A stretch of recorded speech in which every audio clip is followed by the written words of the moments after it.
मालेगावातील एका चिमुरडीच्या अत्याचारातून झालेल्या हत्येप्रकरणी आरोपीला न्यायालयात हजर केले असताना नागरिकांनी उग्र आंदोलन केले, ज्यामुळे न्यायालयात गोंधळ आणि नागरिकांचा धुडगूस उडाला।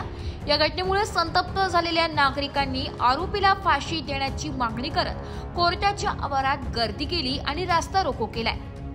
या प्रसंगी संतप्त जमाव आक्रमक झाला असून न्यायालयाच्या दरवाजावर चप्पल फेकून मारल्याच्या देखील समोर येत आहे। न्यायालयाचा दरवाजा तोडण्याचा देखील आंदोलकांनी प्रयत्न केलाय। या प्रसंगी पोलिसांकडून सौम्य लाठी चार्ज देखील करण्यात आला होता। पोलिसांनी बळाचा वापर करत जमावाला पांगविले।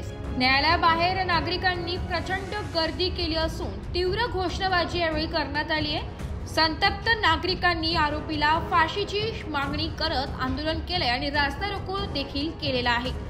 यावेळी नागरिकांनी कोर्टाचे गेट अडवून धरल्याने पोलिसांनी नागरिकांवर सौम्य लाठीमार केला असल्याचं समोर येत आहे। Bureau report, S Marathi news, Malegaon.